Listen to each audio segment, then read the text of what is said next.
ladies and gentlemen, good morning. Good afternoon, rather. Sorry. Uh, Sir, it is an honor. Welcome you to the Philippines. And thank you. We're very grateful for fitting this in your schedule. Your visit comes at a pivotal moment for our defense relationship. We stand on the threshold of signing the Visiting Forces Agreement, which was long awaited and long overdue. It is a clear manifestation of our mutual desire to resolve, our mutual resolve, rather, to elevate our defense partnership to a level that is both substantive and will be enduring. We view our defense engagement with Canada as a partnership of principle, one that is anchored on shared democratic values, mutual respect for sovereignty, and a common commitment to a stable, secure, and rules-based Indo-Pacific. The SOFA will provide legal and institutional foundation to deepen operational cooperation on an institutional basis. Right now, our defense relationships and person-to-person relationships and our exchanges of information are robust.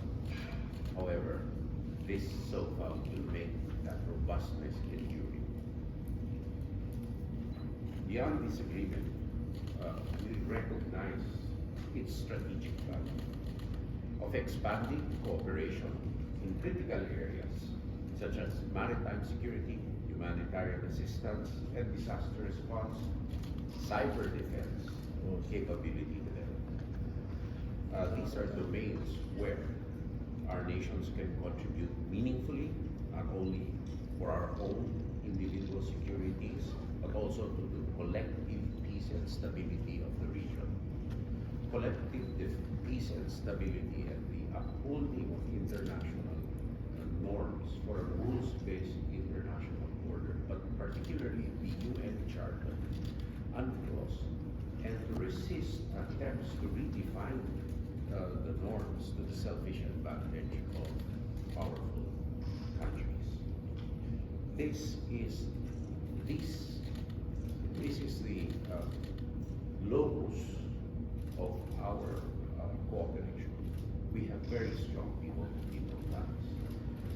Canada, for us, is a partner whom we can trust, we can rely on, and whom we can work with. Our interests converge and align, and we feel that this new Visiting Forces Agreement as one of the highest expressions of trust by two countries, where their militaries will interoperate, train together, and forge an alliance which is deeper than purely commercial and people to people, will be a bedrock of peace, prosperity, and stability, not only for the Philippines and for Canada, but in the Indo-Pacific and the world.